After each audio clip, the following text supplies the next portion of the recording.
Welcome to a new episode of Dementia Dialogue. My name is Elaine Wiersma. I am an associate professor in the Department of Health Sciences at Lakehead University, and I've collaborated with David Harvey in Dementia Dialogue. I am taking on the role of the continuing host for our podcasts. September is World Alzheimer Month. Sharing stories is humankind's most enduring way of transferring knowledge, and in this episode, Brenda Hounam and Lisa Loiselle share the story of their friendship. Colleen Whyte from Brock University joins them and offers her insights based on research she has conducted along with Darla Fortune from Concordia University and Rebecca Janot from the University of Regina. Friendship is a gift we all have to share, and one that we all seek to receive. Dementia can alter that exchange, which is so vital to our well-being.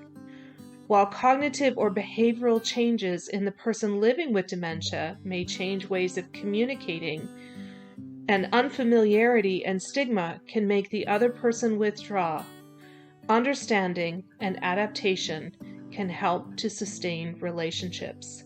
Let's listen in. Today on Dementia Dialogue, I would like to welcome my guests, Brenda Hounam and Colleen Whyte. Our topic today is a very important one, and we will be talking about friendships, and in particular, friendships in dementia. So for our listeners out there who don't know, July 30th is actually International Friendship Day.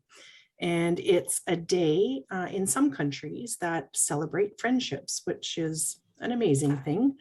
And so for the podcast today, we're going to talk, Brenda and I are going to talk about our 20-year friendship that we have had in the context of some research that Colleen and her friends and colleagues have worked on for the last couple of years. So welcome to you both. Thank you. Thank you very much. Thanks for having us. So Brenda, the development of our friendship was an uncommon one, wouldn't you say? I would definitely say so, because I look back in surprise all these years and consider myself very lucky that I met you when I did, because it was a friendship that definitely changed my journey in life much differently. And that's what I think is really great about good friendships, is they tend to do that. They shift and change your path in life. And I find that quite intriguing. Yeah. How did you two meet? Well, it was for Changing Melody, when I had volunteered to work for Merup and answered an ad that Sherry had put in looking for people with dementia. So back then I was still driving, and I went to the university, and the office where the meeting was taking place for the very first Changing Melody was Lisa's office. And I got lost going through there, even though I had good directions. Saw a man with keys hanging and knew he was an important guy because he was able to unlock a door that I thought I had to go through but was locked. So so that was the day I met Lisa. And I don't know, you have a sense when you meet somebody that kind of clicks with you. And that day, even though it was a meeting and it was over the phone, and I was nervous because it was one of the first projects that, definitely big projects that I got involved with. And Lisa just made everything comfortable. And even though it was over the phone that day, it was kind of neat. And it just grew from there.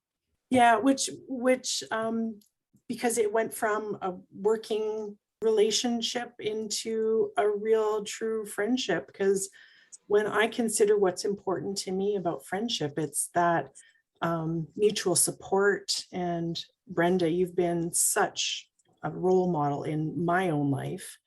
And, although we don't talk to each other every day or every week, whenever we do get a chance to catch up, it's just like going back in time. Like it was never when we used to see each other on a weekly basis. It's just, I compare this to friends that I've had from high school that I still keep in touch with. And it's just that, being able, it's just you click, right? Being able to go back.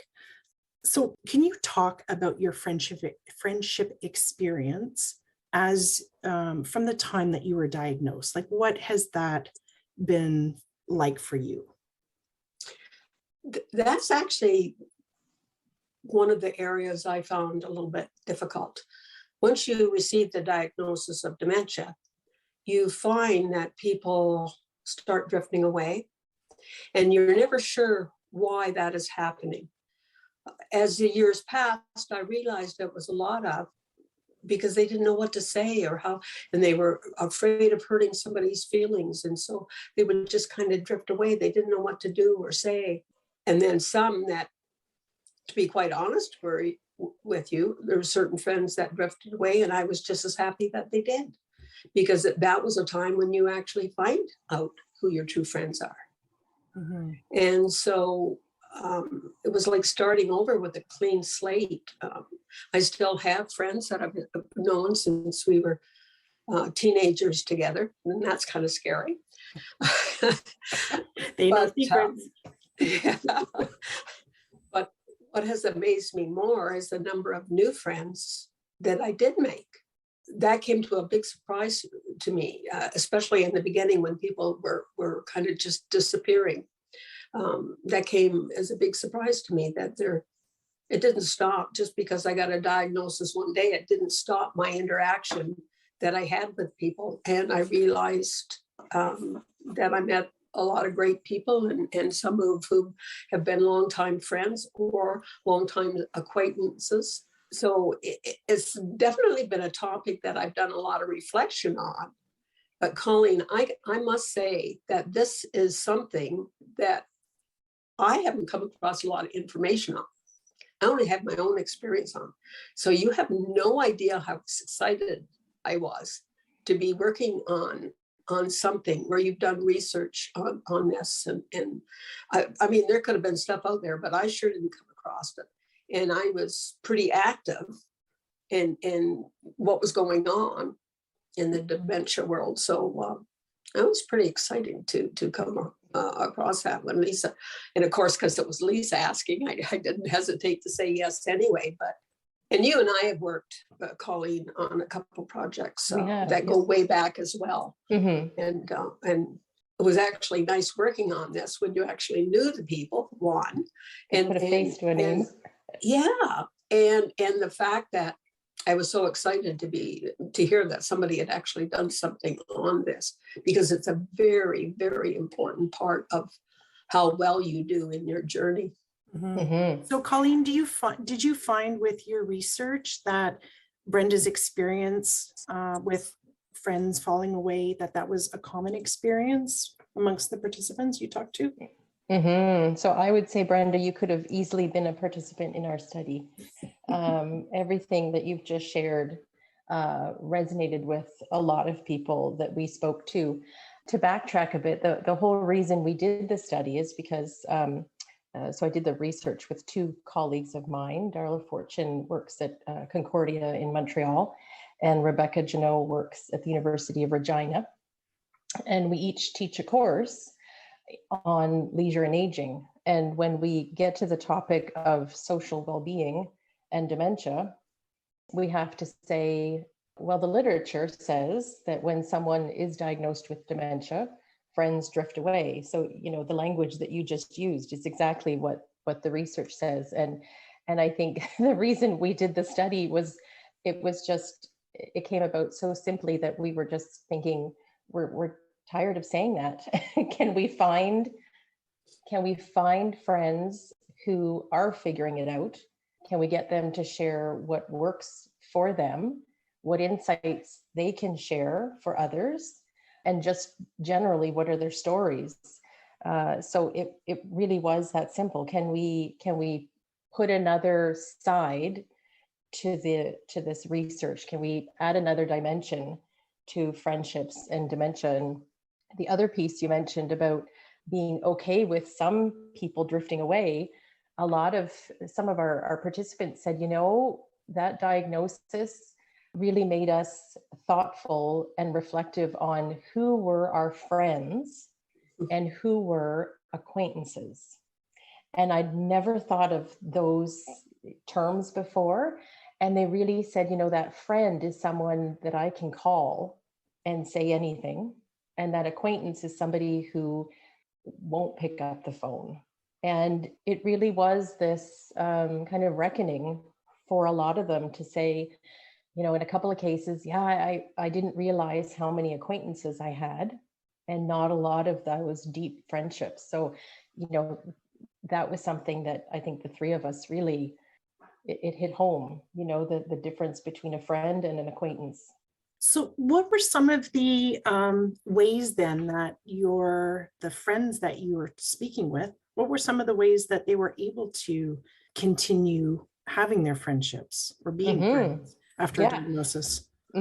So the most exciting thing, I think, for the three of us being in a department programs of leisure studies is that it was through leisure that they were able to maintain those friendships and doing the things they've always done or trying new things. And it was about honest conversations that they'd have with each other, that, the idea of our conversation starters, those are really the ways in which people can have those honest conversations with each other so that they are on the same page as they move forward together.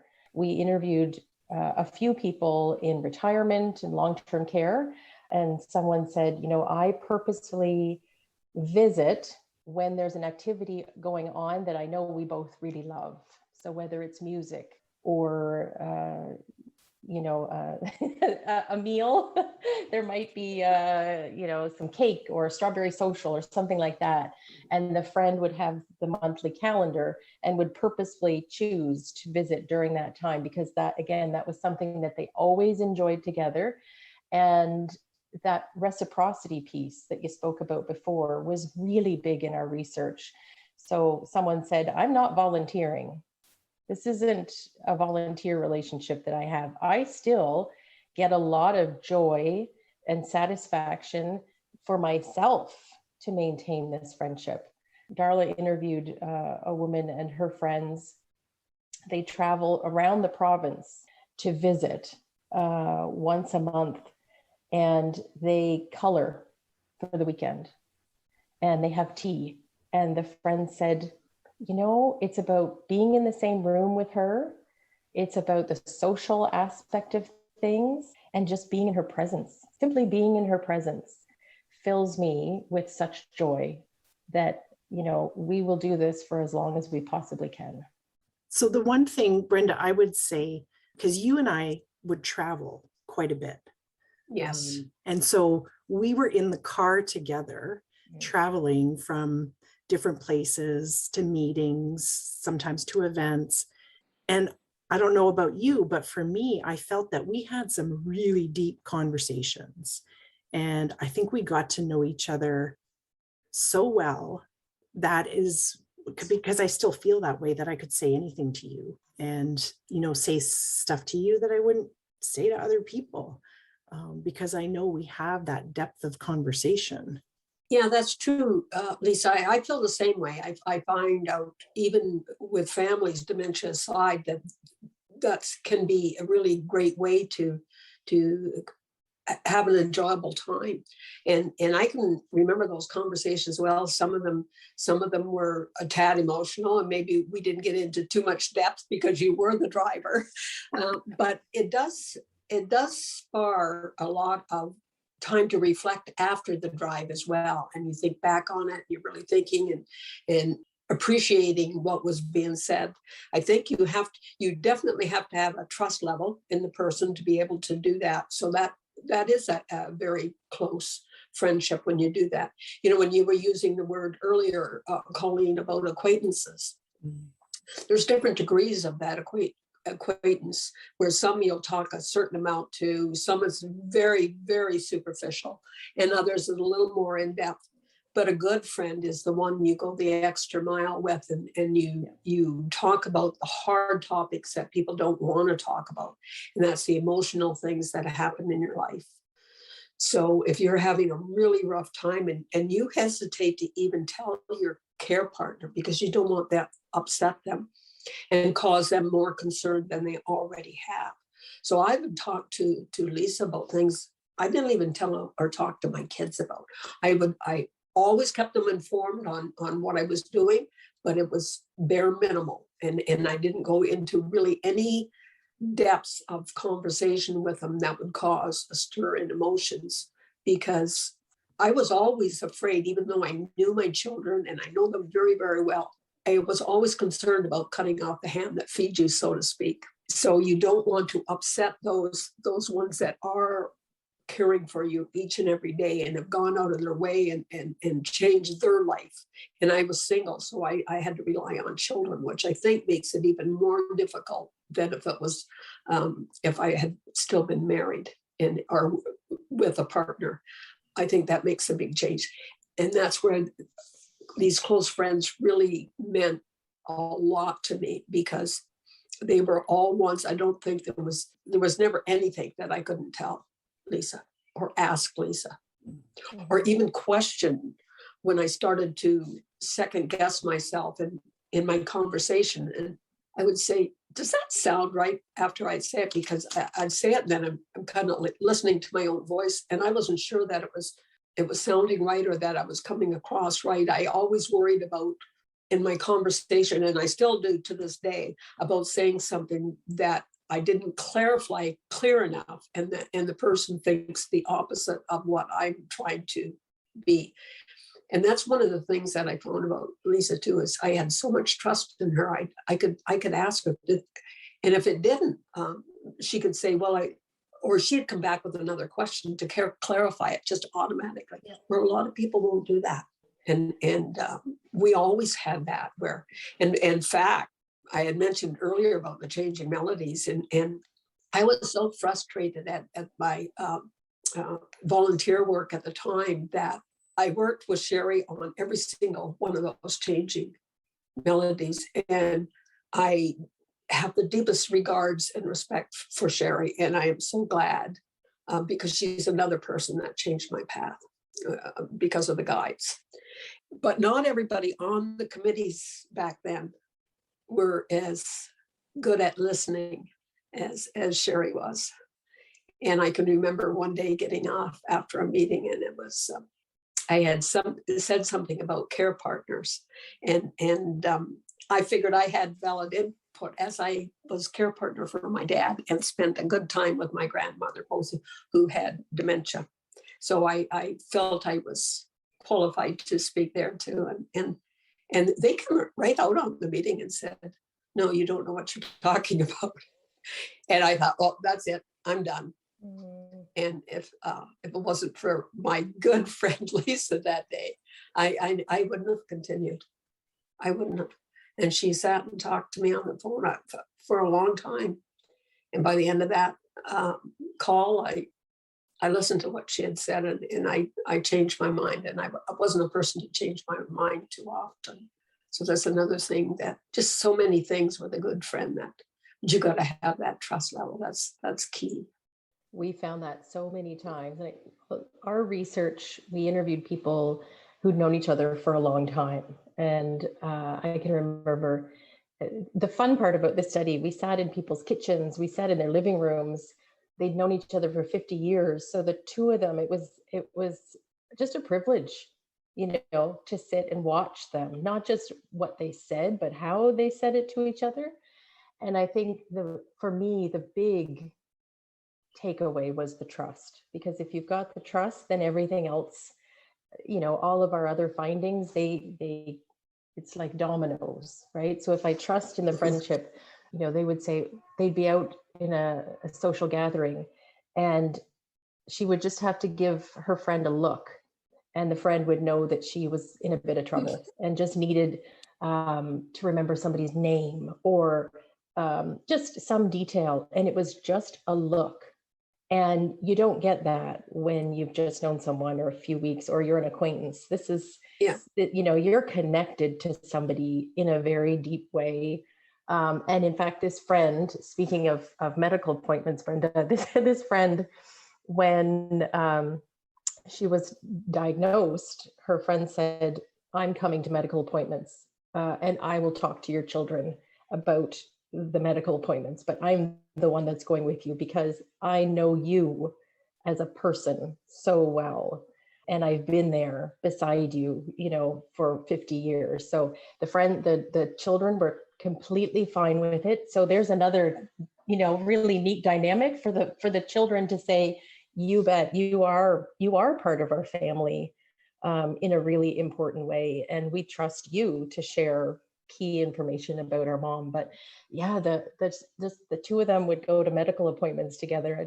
I thought that there's that deep knowing of each other. A number of our participants talked about sort of that private language between two people, right? Mhm. And it's just exactly that. It's but you have to have that conversation beforehand. There's a conversation about dementia on the table. What do you need from me? So let's start brainstorming. We're out at a coffee shop and it gets too noisy. What am I paying attention to? We're at a wedding and you're starting to feel overwhelmed or unsure of yourself. What am I watching for? Can we have that either look or word or something where I know that something has to change? Okay, if something needs to change, what is it? So it's almost like you're telling me in advance, like we're brainstorming ways and you're Mhm. telling me in advance so that when we get to a point where maybe you can't tell me, I already know, and I'm going to trust that Yeah. we had that conversation. I know what you need, and I'm stepping in because I know how important this is to you. Mhm. And I know an example with Brenda and I, because we used to, when we were traveling, we would stop and get something to eat. And so we've had these conversations about, where in the restaurant do you feel most comfortable sitting? How would you like to order? And it was usually, I know the types of food that you like and what you don't like. Yeah. So it's, give me a couple of options and then, you choose which one you want that day, or, I order something and you'll get the same thing. So having that open conversation about the things that people need and want, and how their friend can be supportive, I think is something that Brenda and I used to do quite a bit of. We would strategize and say, okay, when we go into this place, what can we do, and how can I support you? Or even Brenda supporting me, right? It's not just me supporting her. It's her giving back to me as well. And over the years, Brenda has given me a lot of advice and a lot of really important pieces of my life that I've been able to share with her and talk about. And that her strength as a woman and as a parent has really helped me to grow in those ways as well. So it has not been me supporting her, it's us supporting each other for sure. If you think about all the conversations you've had over the years, one of the friends said they'd known each other for over 50 years, and they said, why would I drift? She's half of me. And That's a good way to put it. what a Wow. comment. And that's the depth of it. The dementia piece is new and we'll figure it out, but we have 45 years of scars together and bumps and just all these things that life has thrown at us. And we'll go through this together. Colleen, what are some of the other outcomes that really stood out in this research? Well, when you were chatting before, Brenda, reminded me of one of the stories. Two friends said they always went to Stratford every year, and they'd each get the playbook in the mail, and they'd look through it, and they'd have a conversation about, which play they might want to go to for the theater. And after the diagnosis of dementia, the friend said, she wasn't reaching out about a play that she was interested in. So she decided to look over the playbill herself, pick two plays that they hadn't seen before, and she'd come for lunch, and she'd show the pictures of the two plays, and she'd say, you know, which one do you want to go see? This one is about star-crossed lovers, and this one's about something else. And they'd make the decision, they'd pick a date, and she'd put the date in the calendar right away. And it was, I'll pick you up at, you know, 11 o'clock, and we'll go to Stratford. And so this friend said, you know, I trust that she still wants to go to Stratford because we always did it. And she had such a enjoyable time. And it's just the organizing of it that is not working for her at the moment. And so if I can show her these two plays that I already know that she'll be interested in because I know her so well, and can we maintain that if I do a little bit more of the groundwork, right? So I just do a little bit of that piece, but we still get to go to Stratford. We still get to go for a little walk. We still get to have tea, and we still get to see the play that we've always seen. So I think from our research, there's a little bit of that, but then there's an openness to try new things, right? So if, say, let's continue with the Stratford piece, if that's just too much, is there something the two of us could watch on television? Is there some play that we could watch together in the comfort and familiarity of our home, one of our homes? But we still get to have tea. We still get to have the conversation. It just, the environment has changed a little bit. And I'm picking up that that's wise for us at the moment, because maybe the big social outing is starting to get tiring or starting to get overwhelming. And we're having those conversations anyways, but I still think that there's value in something like this. So the two of us are having this conversation, and we're adapting, I guess, adapting something that we've always enjoyed. For those that don't know, and they wouldn't know because this is all new, Brenda and I have been working with Colleen on creating a resource tool to go alongside a new website. And Colleen, I want you to speak to that as well. Mm-hmm. But one of the things that Brenda and I, in creating this tool, what we were talking about is, you know each other for so long, but people do change. Their likes and dislikes change. And the one thing I found that Brenda was so important that you said, Brenda, is that there's always exceptions to, you know, the things you like to do, or the things that your preferences. There's always exceptions. And so it's so important to keep having a conversation. It's not a one and done. You keep having a conversation with each other, because, you know, I know that Brenda's family is top priority, and, you know, and her grandkids. And so although she doesn't like big, you know, places where there's lots of noise, lots of people, if it has something to do with your family, Brenda, I'm almost certain that that's an exception for you, right? If you have to go to, you know, so, and that's one thing I found was so important that you said when we were talking about this conversation tool, is that there's always exceptions, and you always have to keep talking to each other, even if you've known each other for 50 years.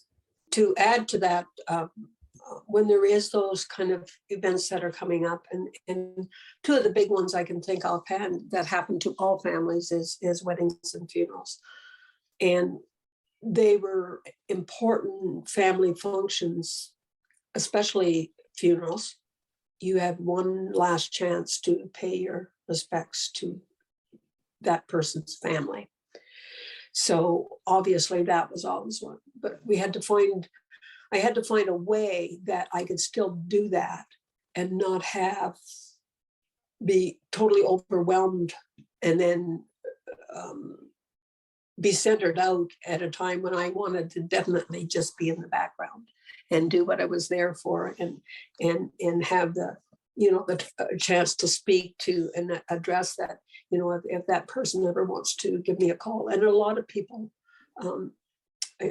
for me, now that I've been diagnosed, were people with dementia that passed away. So I would actually want to be there so I could reach out to them, and that maybe the family, if they chose to, we could get together one time and just talk about the loved one and share our memories. And I was surprised at the number of times I could do that.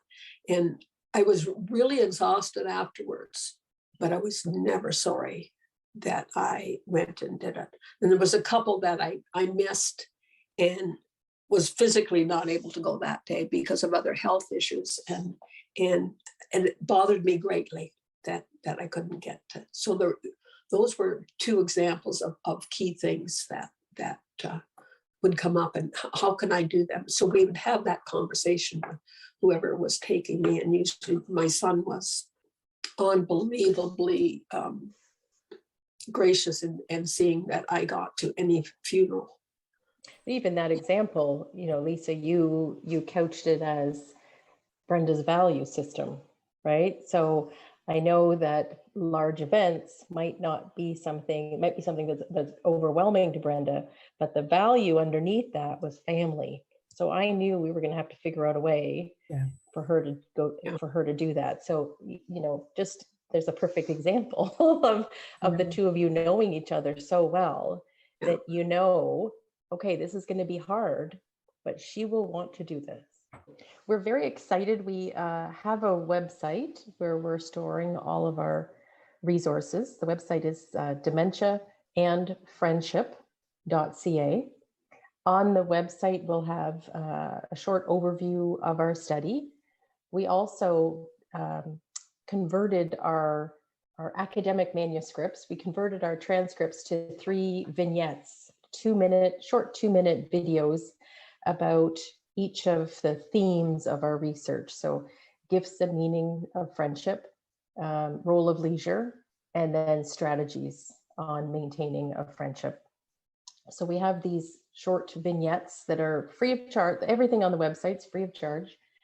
And so our intention in sharing that, there are some very tangible tips that our participants shared with us. So we tried to weave those in. Each vignette is a storyline of 2 friends. So they're either going for coffee and having some of these conversations.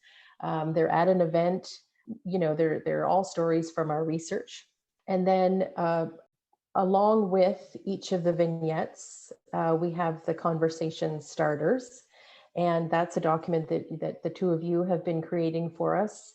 And you're using your own friendship. And so you're brainstorming the questions and then asking the questions of your own friendship. So that's been really neat to listen to, what you each are learning about the friendship and each other as you go through. So our hope is that people with dementia, their friends, family, healthcare providers, leisure providers in retirement, long-term care can access this website, download the conversation starters, maybe watch the vignettes as a group and go through some of the questions together, or encourage, friends to do so at another time. And just to really equip that friendship, I suppose, with that information moving, some of that knowledge moving forward. I want to give you a chance, just why do you think this is so important? The research that Colleen and her colleagues are doing, and the website, the conversation tool, the vignettes. Why is this all? Why do you think this is important? I think it's important because it involves every day in our life. Like, you might not see that friend. We talked about it earlier. Like, we might not talk in over a month, but the minute we get back together, it was like we were just talking yesterday.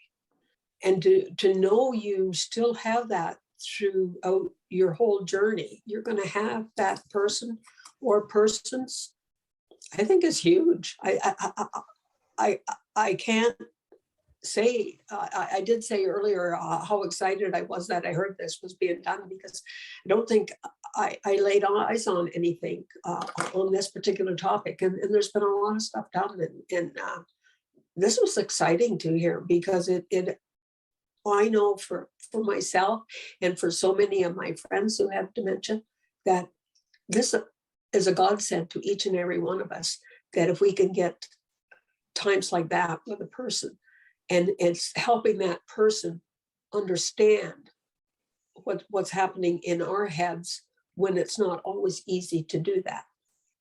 It makes me think, when there's a medical diagnosis between two friends, I hope that somebody can take our vignettes and our conversation starter and chip away at that, right? And so that it just becomes about the two friends. So to go back to where we started, the literature is pretty clear that once there is a diagnosis, people with dementia do tend to withdraw for lots of reasons, for fear of negative reactions, a sense of being overwhelmed.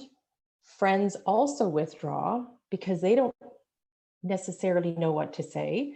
They're not a medical professional. What if I say something wrong? I don't know. I'm uncomfortable. So I think in creating this website and providing these resources, I hope that people can take what fits them, leave the rest, but really, if we can add another side to things and demonstrate that you can figure it out. We can let friends figure it out. They can speak for themselves. They can share tips that work for each other. And that if I can look through the website and I can find a strategy and apply that to our friendship, and it shifts the way we're comfortable with each other, and I can start to feel confident, we can maintain that friendship. I think that's the privilege in participating in this research for me. And that's a great way to wrap things up. Brenda, I want to thank you for being my friend for so long. And Colleen, to you, and Darla and Rebecca for the work that you've done and even just doing this research, but then creating the resources and making these available, I think is really important. Thank you to Brenda and to Lisa for sharing about your friendship, and to Colleen for sharing about the important work that you are doing. Please check out our show notes for the information links to Colleen and her associates' research and some additional resources, and a CBC interview with Brenda and Rebecca Janot. Later this month, we will release episode number 5 in our popular series on young onset dementia, in which Kathy Hickman of the Brain Exchange talks with her niece Rachel, whose mother developed dementia early in her daughter's life. This will be followed by an episode on advances in research with a feature on biomarkers, what they are, and how they might alter the landscape of diagnosis and treatment. You can receive each of these episodes in your inbox when they are released by subscribing at dementia.dialogue@lakeheadu.ca and putting inbox in the subject line. Thanks to the Center for Education and Research on Aging and Health at Lakehead University, our institutional partner, and to the Public Health Agency of Canada for its financial support. Thanks for listening. My name is Elaine Wiersma.